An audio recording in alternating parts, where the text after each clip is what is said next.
Untuk korang yang suka travel, selalu ada kerja luar ataupun yang selalu masuk hutan, saya ada satu bag yang best nak tunjuk kat korang ni. Dan bag ni korang boleh galas macam-macam cara. Okay, sebagai contoh, korang boleh pegang macam ni, korang boleh pegang macam ni, korang boleh galas dekat bahagian belakang, dan korang juga boleh buat sling bag. So jom saya tunjuk. Okay, kalau korang nak bag yang jenis pegang macam ni je pun, korang boleh buat bag ni macam ni.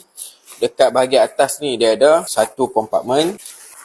Okay, ni sikit je. Ni bahagian bawah dia. Ada satu kompartmen. Kompartmen rahsia lah kat sini. Okay, dekat bahagian atas. Okay, dia juga ada bagi tali. Ni untuk sling bag.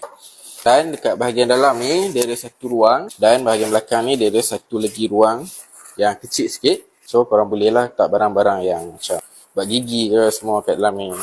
Okay, sini satu kompartmen besar yang korang boleh letak baju dan sebagainya. Kat bahagian depan ada satu lagi kompartmen. Okay. So untuk korang yang suka travel, macam 3 hari rasanya dah cukup dah bag macam ni. Okay, so korang boleh pegang macam ni bag ni. Ataupun korang boleh pegang depan ni. Atas ni dia ada tempat pegang juga. Dan kalau korang nak buat sling bag, korang boleh masukkan dia punya tali ni. So untuk korang buat sling bag, memang senang. Boleh pakai untuk sling bag pun boleh. Okay, sling bag. Dan kalau korang nak buat bag galas pun boleh. Kat bahagian belakang ni, so, ada satu lagi kompartmen kat bahagian belakang. Korang boleh simpan tali bag kat sini.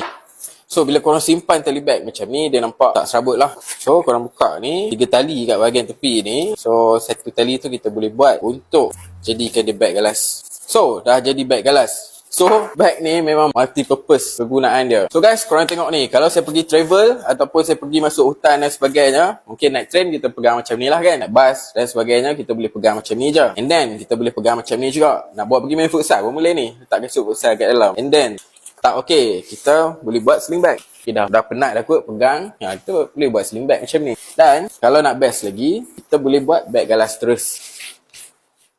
Seriously, senang gila bag ni. Dan harga dia pun murah gila, tak sampai RM40. So, aku rasa ini bag yang paling versatile lah. Macam-macam cara kita boleh buat. Dan kalau untuk travel 3 hari, rasanya memang tak ada masalah langsung untuk korang nak gunakan bag ni. So, cukup lah tu. So guys, kalau korang berminat untuk dapatkan bag ni, klik je kat bag kuning di bawah.